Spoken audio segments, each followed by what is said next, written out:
नमस्कार दोस्तों, मैं विवेक अपने YouTube चैनल गुरुग्राम क्लासेज में आपका स्वागत करता हूं। आज मैं आप लोगों के सामने उत्तरी अमेरिका महाद्वीप के भौतिक प्रदेश के संदर्भ में एक महत्वपूर्ण वीडियो प्रस्तुत कर रहा हूं। महत्वपूर्ण इसलिए है कि लगभग सभी एग्जाम में इस महाद्वीप से संबंधित क्वेश्चंस आते हैं, अतः यह वीडियो जो है आपके एग्जाम पॉइंट ऑफ व्यू से काफी महत्वपूर्ण है। तो आइए शुरू करते हैं। उत्तरी अमेरिका का भौतिक प्रदेश काफी महत्वपूर्ण टॉपिक है। भौतिक प्रदेश किसे कहा जाता है? सबसे पहले हम समझेंगे कि भौतिक प्रदेश क्या है। तो भौतिक प्रदेश किसी भी धरातल के उच्चावच से संबंधित होता है। किसी भी प्रदेश के ऊपर उठे हुए विभाग और नीचे धंसे हुए विभागों को ही उच्चावच कहा जाता है। और जब इस उच्चावच का वैज्ञानिक अध्ययन किया जाता है, भौगोलिक अध्ययन किया जाता है, तो उसे हम भौतिक प्रदेश के नाम से जानते हैं। तो इस दृष्टिकोण से उच्चावच के आधार पर उत्तरी अमेरिका महाद्वीप को चार प्रमुख भौतिक प्रदेशों में बांटा जाता है। ये चार प्रमुख भौतिक प्रदेश कौन से हैं? तो आइए शुरू करते हैं। सबसे पहला जो भौतिक प्रदेश है इसे हम कहते हैं कनाडियन शेल्फ। दूसरा महत्वपूर्ण भौतिक प्रदेश है अप्लीसियन पर्वत। तीसरा महत्वपूर्ण है मध्यवर्ती मैदानी प्रदेश और चौथा है पश्चिमी कॉर्डेलिरा। अगर हम इन भौतिक प्रदेशों को उत्तरी अमेरिका महाद्वीप के नक्शे पर देखना चाहें तो हम यहां स्पष्ट देख सकते हैं कि यह जो प्रदेश है उत्तरी अमेरिका महाद्वीप का, तो उत्तरी अमेरिका महाद्वीप का उत्तर एवं उत्तर पूर्वी भाग जो है इसे ही कहा जाता है कनाडियन शेल्फ, जो उत्तरी अमेरिका महाद्वीप का सबसे महत्वपूर्ण, सबसे पुराना भौतिक प्रदेश है। और यह भौतिक प्रदेश कनाडा के लगभग आधे भाग पर फैला हुआ है। तो काफी महत्वपूर्ण यह भौतिक प्रदेश है उत्तरी अमेरिका महाद्वीप का, जिसका नाम है कनाडियन शेल्फ। इसे एक और नाम से जाना जाता है, इसे लॉरेंसियन शेल्फ के नाम से भी जाना जाता है। क्लियर है? इसकी चर्चा हम आगे करेंगे।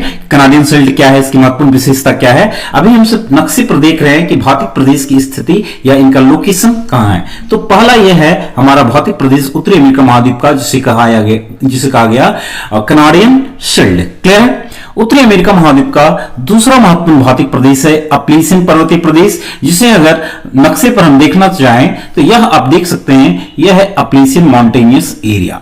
उत्तरी अमेरिका महाद्वीप का दूसरा महत्वपूर्ण भौतिक प्रदेश है, जिसे अप्लीसियन माउंटेनियस प्रदेश के नाम से जानते हैं। अप्लीसियन प्रदेश पर्वतीय प्रदेश, जिसे पूर्वी उच्च भूमि के नाम से भी जाना जाता है। उत्तरी अमेरिका महाद्वीप का तीसरा महत्वपूर्ण भौतिक प्रदेश है, जिसे हम पश्चिमी कॉर्डेलिरा के नाम से जानते हैं, जो उत्तरी अमेरिका महाद्वीप के पश्चिम भाग में उत्तर से दक्षिण तक अलास्का से लेकर, जिसे हम अगर देखना चाहें तो अलास्का से लेकर बिल्कुल दक्षिण में मध्य अमेरिका के पनामा तक यह भाग जो है फैला हुआ है। बिल्कुल उत्तर से दक्षिण आप कह सकते हैं कि उत्तरी अमेरिका की पूरी लंबाई में उत्तर से दक्षिण की ओर फैला हुआ है। यह क्या है, इसे कॉर्डेलिरा इसलिए कहा जाता है क्योंकि इस क्षेत्र में कई महत्वपूर्ण पर्वत श्रेणियां हैं, जिनका निर्माण अलग अलग युगों में हुआ है, अलग अलग प्रकार की संरचनाएं हैं, इसलिए इसे कॉर्डेलिरा के नाम से जाना जाता है। तो यह उत्तरी अमेरिका महाद्वीप का तीसरा महत्वपूर्ण भौतिक प्रदेश है, जिसे पश्चिमी कॉर्डेलिरा के नाम से जाना जाता है। इसकी सबसे महत्वपूर्ण श्रेणी में रॉकी पर्वत काफी महत्वपूर्ण है, जो एंडीज के बाद विश्व की दूसरी सबसे लंबी पर्वत श्रेणी है, जिसकी लंबाई लगभग 6000 किलोमीटर है।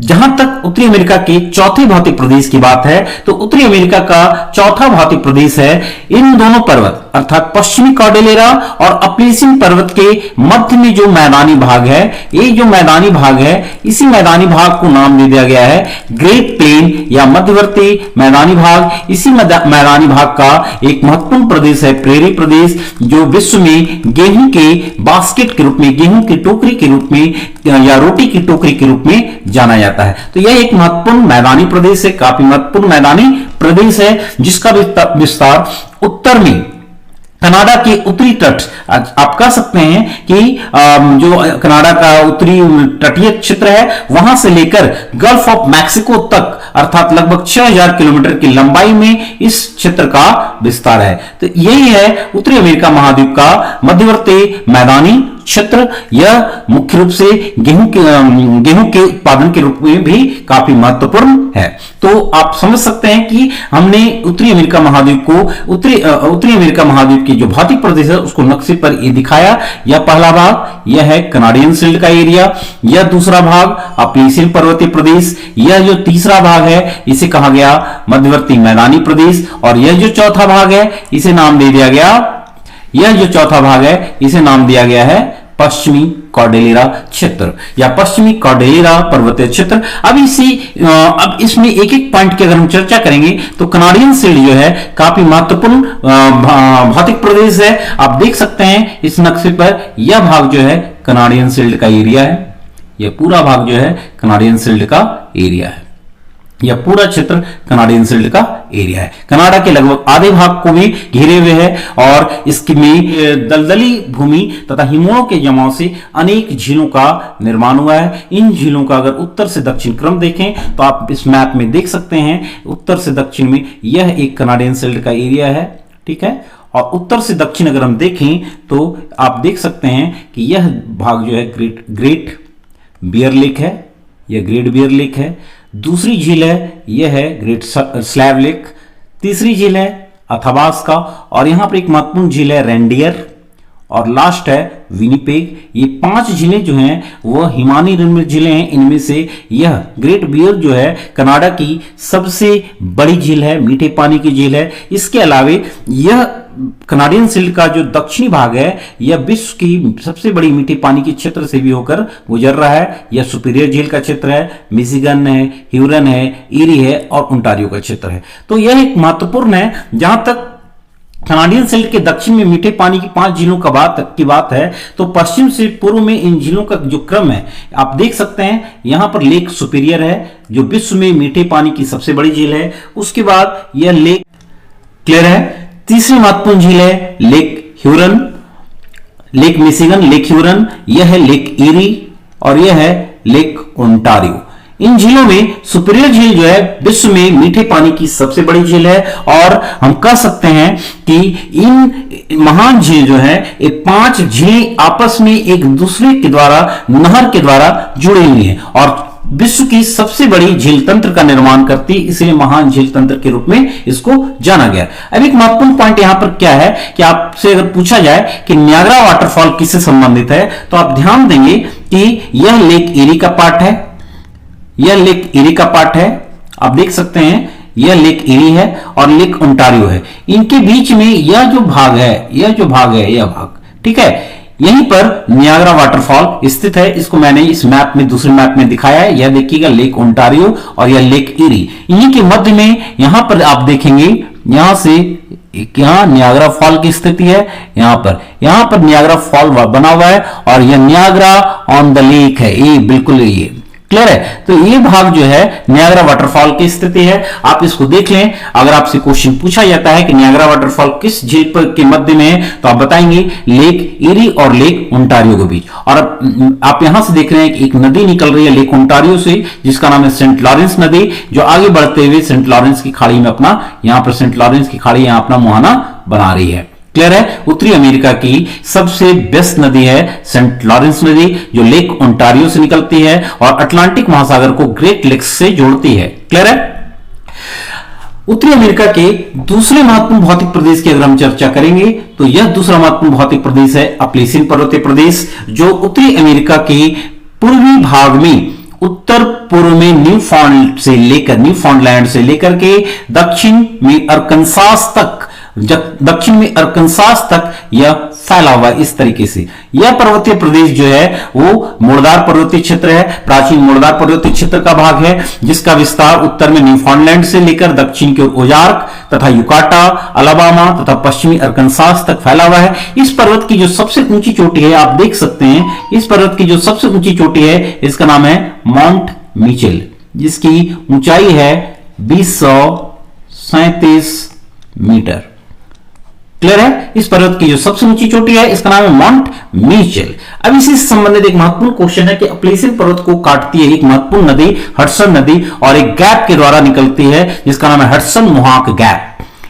हडसन मुहाक गैप के द्वारा अपलेसियन पर्वत जो है वह दो भागों में बढ़ जाता है। हडसन नदी के उत्तर के भाग को उत्तरी अपलेसियन और हडसन नदी के दक्षिण के भाग को दक्षिणी अपलेसियन कहा जाता है। इसको मैंने इस मैप में दिखाया है, आप देख सकते हैं कि यहां से एक महत्वपूर्ण नदी निकल रही है, ये हडसन नदी। हडसन नदी ये अल्बेनी पर आ रही है और उसके बाद आगे हडसन आगे बढ़ती है, लेकिन अल्बेनी से बफेलो के बीच में एक नहर निकाला गया है। इस नहर का नाम है ईरी नहर, ईरी कैनल। इस कैनल के द्वारा इस नदी को ईरी झील से जोड़ दिया गया है। बफेलो इसी झील के तट पर स्थित एक महत्वपूर्ण शहर है। तो एक क्वेश्चन आपके लिए इंपॉर्टेंट है कि ईरी कैनाल किस किस को जोड़ता है, तो आप बताएंगे ईरी झील को और हडसन नदी को जोड़ता है और यह एक महत्वपूर्ण कैनाल है। अब एक महत्वपूर्ण विशेषता जो अपलेसियन पर्वत की पूछी जाती है कि अपलेसियन पर्वत जो है वह दो महत्वपूर्ण विशेषताओं से परिपूर्ण है। पहला है कि नदियों और हिमानियों द्वारा अपर्दित यह पर्वतीय क्षेत्र जल विद्युत हाइडल पावर एनर्जी जल विद्युत ऊर्जा उत्पादन के दृष्टिकोण से सर्वाधिक महत्वपूर्ण है, क्योंकि इस पर्वत के पूर्व से नदियां जो है फॉल लाइन के रूप में गिरती है। एक महत्वपूर्ण है, आपसे क्वेश्चन पूछा जा सकता है कि कौन सा पर्वतीय क्षेत्र फॉल लाइन के रूप में काफी महत्वपूर्ण है। फॉल लाइन मतलब क्रम से उत्तर से दक्षिण जलप्रपातों की एक श्रृंखला इस पर्वतीय क्षेत्र में बनती है। तो इसको मैं अगर मैप में दिखा पाऊं तो देखिएगा, यह एक अपलेसियन पर्वतीय क्षेत्र का महत्वपूर्ण भाग है जिसे ब्लू रिज के नाम से जाना जाता है। ब्लू रिज अपलेसियन पर्वत का एक महत्वपूर्ण पर्वतीय क्षेत्र है। यहां से यह नीचे की ओर निकल रही पूर्व की ओर नदियां, यहां से इसका ढाल जो है पूर्व की ओर इस तरीके से, ये भाग आप देख रहे हैं, यह भाग है, यह ब्लू रिज का भाग है।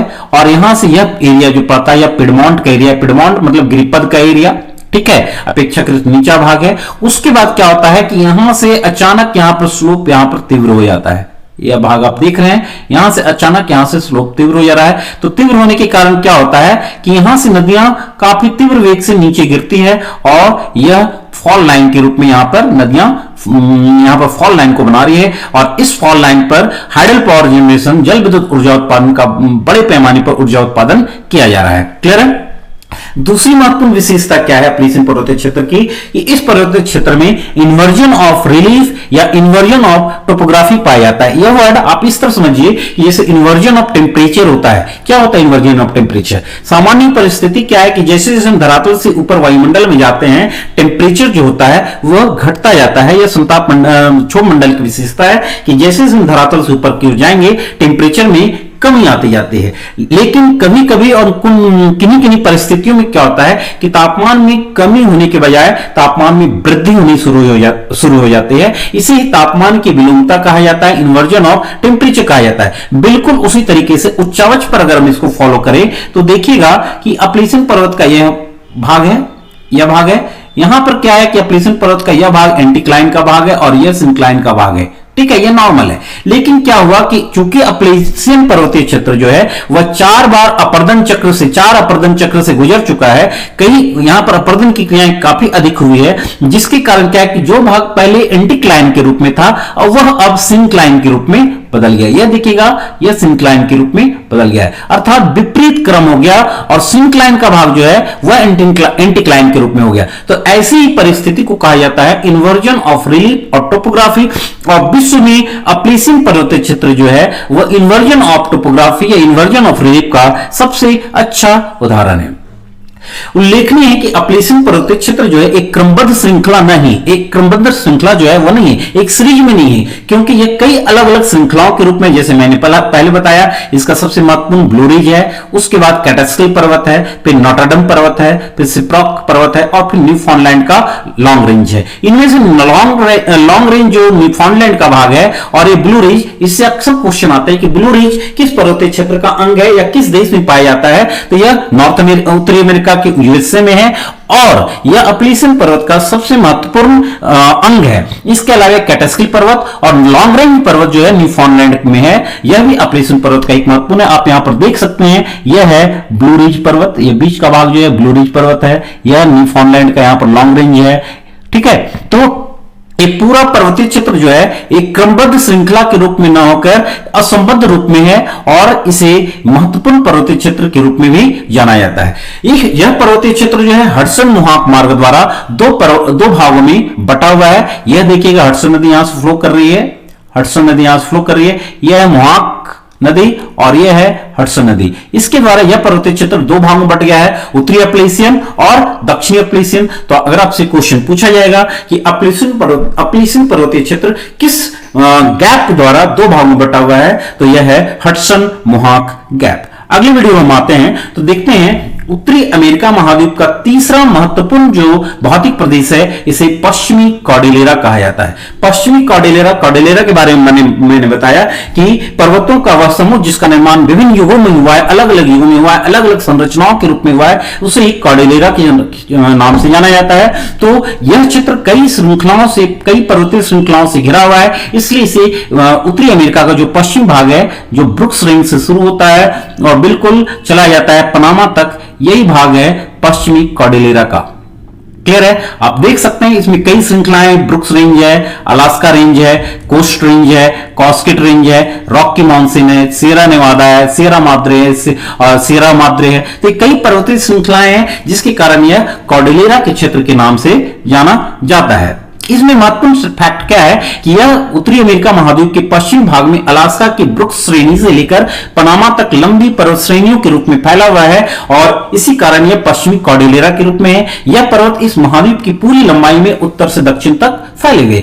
इस कॉर्डिलेरा का जो सबसे ऊंचा भाग है उसका नाम है माउंट मैकिनले। यह आपके लिए इंपॉर्टेंट है कि उत्तरी अमेरिका महाद्वीप का सबसे ऊंचा बिंदु कौन सा है, तो आप बताएंगे उत्तरी अमेरिका महाद्वीप का सबसे ऊंचा बिंदु माउंट मैकिनले है, जो अलास्का श्रेणी में यहां पर है। अलास्का श्रेणी में इस एरिया में है, ये भाग है। वर्तमान में इसका नाम माउंट डेनाली रखा गया है। अलास्का के स्थानीय भाषा में इस शब्द का शाब्दिक अर्थ होता है द ग्रेट वन। तो यह आपके लिए इंपॉर्टेंट है कि माउंट मैकिनले का नया नाम क्या है, तो आप बताएंगे इसका नया नाम है माउंट डेनाली। क्लियर है? यह अलास्का में है और उत्तरी अमेरिका महाद्वीप की सबसे ऊंची चोटी है। अब पश्चिमी कॉर्डिलेरा की कुछ समानांतर पर्वत श्रेणियां हैं जिसमें हम बताएं कि सबसे महत्वपूर्ण जो है रॉकी है। ये आप देख सकते हैं रॉकी माउंटेन का एरिया है, यह भाग जो है रॉकी माउंटेन का एरिया है। यह सबसे महत्वपूर्ण पर्वतीय क्षेत्र रॉकी माउंटेनियस एरिया है, यह उत्तर पश्चिमी कॉर्डिलेरा का। क्लियर है? इसकी लंबाई लगभग 6000 किलोमीटर है और विश्व की दूसरी एंडीज के बाद दूसरी सबसे लंबी पर्वत श्रेणियां है। पर्वत श्रेणी इसके बाद Alaska range, coast range, cascade range, Sierra Nevada और सियरा माद्रे महत्वपूर्ण है। महत्वपूर्ण फैक्ट क्या है पश्चिमी कॉर्डिलेरा के संदर्भ में कि पश्चिमी कॉर्डिलेरा क्षेत्र जो है वह कई अंतर पर्वतीय पठारी क्षेत्र इसके अंतर्गत है, कॉर्डिलेरा के अंतर्गत। आप देख सकते हैं कि यह भाग जो है रॉकी माउंटेन का एरिया, क्लियर है, और यह भाग जो है कोस्ट रेंज है, यह भाग है कॉस्केट, यह है सियरा नेवादा, यह है सियरा माद्रे। क्लियर है? तो अगर इन अंतर पठारी क्षेत्रों की बात की जाए, सबसे पहले अंतर पठारी या अंतर पर्वतीय क्षेत्र किसको कहा जाता है, तो ध्यान दीजिएगा वह पठारी क्षेत्र जो ऊंचे अपने चारों ओर ऊंचे पर्वतों से घिरा हुआ होता है उसे अंतर पठारी या अंतर पर्वतीय क्षेत्र के नाम से जाना जाता है। अब कौन कौन से अंतर पर्वतीय क्षेत्र हैं, अगर उत्तर से दक्षिण इनका क्रम देखा जाए तो आप देख सकते हैं उत्तर से दक्षिण क्रम में यहां पर हम लोग देख सकते हैं उत्तर से दक्षिण क्रम में यहां पर अलास्का रेंज है और ब्रुक्स रेंज है। यह है ब्रुक्स रेंज, यह है ब्रुक्स रेंज और यह है अलास्का रेंज। इनके बीच में जो इसके बीच में जो पठारी क्षेत्र है, इसके बीच में जो पठारी क्षेत्र है, इस पठारी क्षेत्र का नाम है यूकन का पठार। इसका नाम है यूकन का पठार। सबसे ऊपर का पठार है यूकन का पठार। इसके नीचे अगर हम आएंगे तो यहां पर देखिएगा यह रॉकी माउंटेन का एरिया है, यह रॉकी माउंटेन का एरिया है, यह है रॉकी माउंटेन, यह है रॉकी माउंटेन। क्लियर है? और यहां पर जो है इस रेंज का नाम है कॉस्केट। इसके बीच में अगर पर्वतीय क्षेत्र पठारी क्षेत्र की बात की जाए तो इसके बीच में कॉस्केट और रॉकी के बीच में जो पठारी क्षेत्र है इसका नाम है कोलंबिया का पठार। यहां पर कोलंबिया का पठार है, आप देख सकते हैं कोलंबिया का पठारी क्षेत्र है। इसके बाद अगर हम तीसरी महत्वपूर्ण अंतर पठारी क्षेत्र की बात करें तो यह ग्रेट प्लेन तो है ही, साथ में यहां पर देखिएगा यह पर्वत है सियरा नेवादा। क्लियर है? उत्तरी अमेरिका का सबसे बड़ा ब्लॉक पर्वत है, पूरे विश्व का सबसे बड़ा ब्लॉक पर्वत है सियरा नेवादा। तो सियरा नेवादा और रॉकी पर्वत के बीच में जो पठारी क्षेत्र है इस पठारी क्षेत्र का नाम है ग्रेट बेसिन का पठार। इस पठारी क्षेत्र का नाम है ग्रेट बेसिन का पठार। महत्वपूर्ण फैक्ट क्या है कि यह ग्रेट बेसिन का पठार जो है पूरे उत्तरी अमेरिका महाद्वीप का सबसे बड़ा अंतर पर्वतीय पठारी क्षेत्र है, सबसे बड़ा अंतर पर्वतीय पठारी क्षेत्र है और उत्तरी अमेरिका की सबसे अधिक खारे पानी की झील इसी पठारी क्षेत्र में स्थित है, जिसका नाम है ग्रेट सॉल्ट लेक। अब इसके नीचे हम जाएंगे तो ध्यान दीजिएगा, इसके नीचे एक महत्वपूर्ण पठारी क्षेत्र है रॉकी। यहां पर एक पर्वत है वासाच, यहां एक पर्वत है वासाच और यह है रॉकी पर्वत का भाग। इसके बीच में जो पठारी क्षेत्र है इसका नाम है कोलोराडो का पठार। यह भाग है कोलोराडो का पठार, ध्यान दीजिएगा, यह है कोलोराडो का पठार, ठीक है, कोलोराडो का पठार। यह एक युवा पठार है जिस पर नदियों की अपर्दन क्रिया काफी अधिक हुई है और इसी अपर्दन क्रिया के कारण नदियां जो वर्टिकल कटान की है, जिसके कारण इस नदी के क्षेत्र में, इस पर्वतीय पठारी क्षेत्र में नदियों द्वारा कई गहरी घाटियों का निर्माण किया गया है, जिसमें कोलोराडो नदी द्वारा निर्मित ग्रांड कैनियन विश्व का सबसे गहरा कैनियन काफी महत्वपूर्ण है, जिसकी गहराई लगभग 2000 मीटर है। ये इसी पठारी क्षेत्र का अंग है।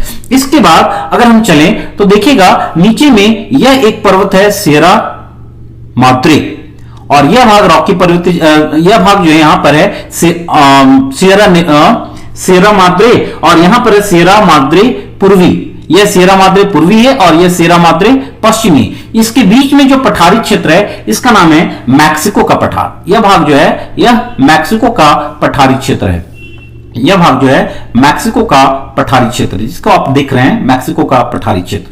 तो काफी महत्वपूर्ण पठारी क्षेत्र है। अगर क्रम से हम देखेंगे तो अंतर पर्वतीय पठार की उत्तर से दक्षिण स्थिति क्या है, तो सबसे पहले 1 नंबर यूकन का पठार, उसके बाद यह 2 नंबर कोलंबिया का पठार, उसके बाद हम नीचे चलेंगे तो यह है ग्रेट बेसिन का पठार, उसके नीचे हम चलेंगे तो यह 4था नंबर जिसको कोलोराडो के पठार के नाम से जानते हैं और यह है 5वां नंबर जिसे हम कहते हैं मैक्सिको का पठार। अगर आपसे पूछा जाए यूकन का पठार कहां पर है तो आप बताएंगे अलास्का में, अलास्का रेंज और ब्रुक्स रेंज के बीच में। अगर आपसे पूछा जाए कोलंबिया का पठार कहां है तो आप बताएंगे कास्केड और रॉकी के बीच में, यह कोलंबिया का पठार है। अगर आपसे पूछा जाए ग्रेट बेसिन का पठार कहां है तो यह रॉकी पर्वत और सियरा नेवादा के मध्य में, यह 3 नंबर जो है यह ग्रेट बेसिन का पठारी क्षेत्र है। 4था नंबर जो है यह कोलोराडो का पठार है, रॉकी और वासाच के बीच में, और सियरा माद्रे ऑक्सीडेंटल और सियरा माद्रे ओरिएंटल, इसके बीच में जो पर्वतीय पठारी क्षेत्र है इसका नाम है मैक्सिको का पठार। क्लियर है?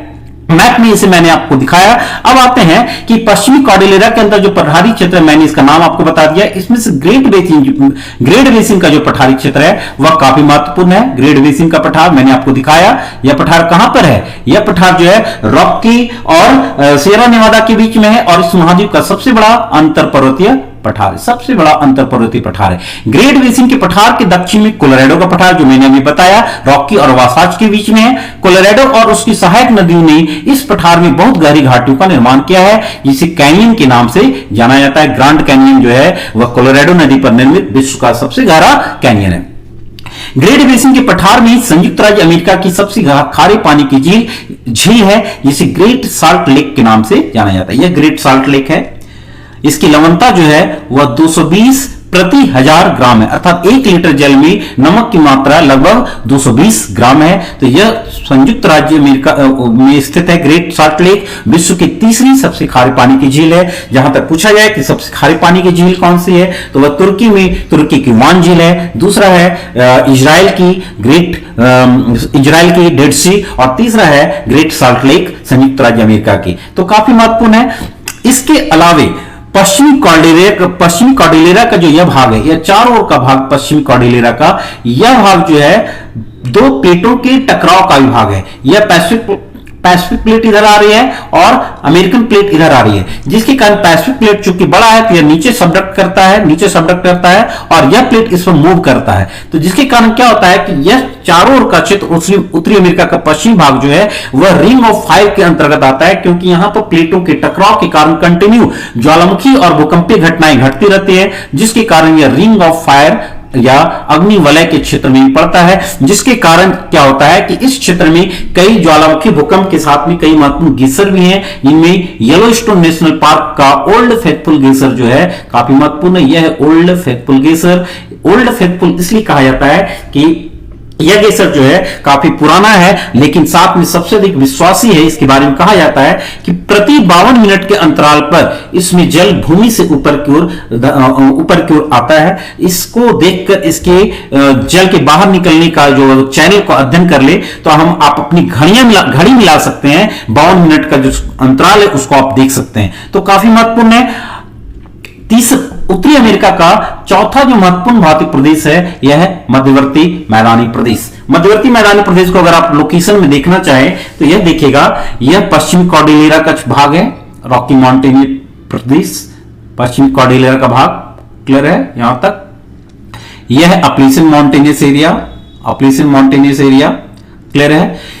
और यह है आपका कनाडियन शिल्ड। इन तीनों के बीच में यह जो पठारी क्षेत्र है, यह जो मैदानी क्षेत्र है, इसी नाम दिया गया है ग्रेट प्लेन का क्षेत्र। यही है ग्रेट प्लेन का क्षेत्र। इसका दक्षिणी भाग ही प्रेरी के मैदान के नाम से जाना जाता है, जिसे bread basket of the world के रूप में जाना गया है। यही है प्रेरी का मैदान, यह bread basket of the world है। कारण है कि बड़े पैमाने पर यहां गेहूं का उत्पादन होता है और गेहूं का निर्यात भी यहां पर काफी अधिक होता है। यह मैदानी प्रदेश जो है, अगर अब इसकी लोकेशन की बात की जाए तो रॉकी पर्वत और अपलेशन पर्वत के बीच में यह उत्तर से दक्षिण 6000 किलोमीटर की लंबाई में, उत्तर से दक्षिण 6000 किलोमीटर की लंबाई में और पूर्व से पश्चिम लगभग 2000 किलोमीटर की चौड़ाई में यह फैला हुआ है। तो काफी महत्वपूर्ण यह मैदानी क्षेत्र है। यह मैदानी क्षेत्र एकल पहाड़ियों के रूप में जाना जाता है। ध्यान दीजिएगा, इस मैदानी क्षेत्र में 3 महत्वपूर्ण एकल पहाड़ियां हैं, आपके लिए इंपॉर्टेंट है। यह है ब्लैक हिल, यह है ओजार्क हिल और यह है ओचिता। इनमें से ये जो ओजार्क जो है हिल, यह काफी महत्वपूर्ण है। मैदानी क्षेत्र का, प्रेरी का या ग्रेट प्लेन का यह सबसे बड़ा एकल पहाड़ी क्षेत्र है, क्लियर है। और दूसरा महत्वपूर्ण है ओचिता का पठार। ये देखिएगा काफी महत्वपूर्ण है ओचिता का पठार। इन दोनों पठार के बीच में एक नदी बहती है जिसका नाम है अरकनसास नदी। तो ये आपके लिए काफी इंपॉर्टेंट है कि ओजार्क का पठार, पहले तो ओजार्क और ओचिता का पठार कहां है, ब्लैक हिल कहां है, तो यह ग्रेट प्लेन में एकल पहाड़ी के रूप में है। दूसरा क्वेश्चन पूछा जाता है कि ओजार्क और ओचिता के बीच में कौन सी नदी बहती है, तो अरकनसास नदी बहती है। या क्वेश्चन इस तरीके से पूछा जा सकता है कि ओजार्क और ओचिता को कौन सी, ओजार्क और ओचिता जो पहाड़ी है इसको कौन सी नदी विभाजित करती है, तो यह अरकनसास नदी।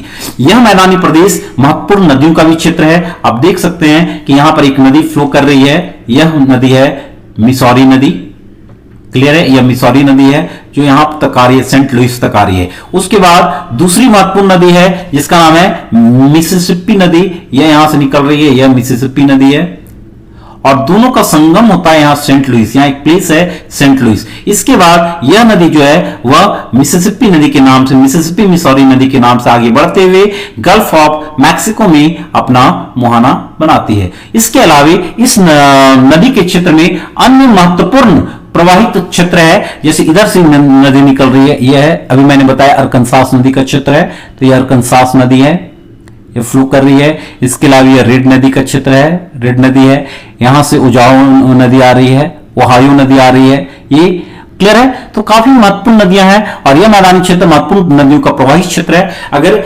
नदी तंत्र की बात की जाए तो मिसिसिपी मिसौरी नदी का यह नदी तंत्र जो है वह विश्व का सबसे बड़ा नदी तंत्र के रूप में भी जाना जाता है। अगर आपसे क्वेश्चन पूछा जाएगा कि विश्व का सबसे बड़ा नदी तंत्र कौन सा है, तो यह है मिसिसिपी मिसौरी नदी का नदी तंत्र। काफी महत्वपूर्ण है, कहां पर है, उत्तरी अमेरिका के क्षेत्र में।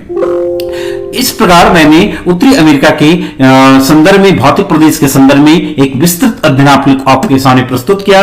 अगली वीडियो में मैं उत्तरी अमेरिका की जलवायु, उत्तरी अमेरिका में कहां कहां डेजर्ट पाए जाते हैं, कौन से महत्वपूर्ण डेजर्ट हैं, यहाँ की पॉपुलेशन की स्थिति क्या है, खनिज पदार्थ की स्थिति क्या है, इसके बारे में आपसे डिस्कशन करूंगा। ओके।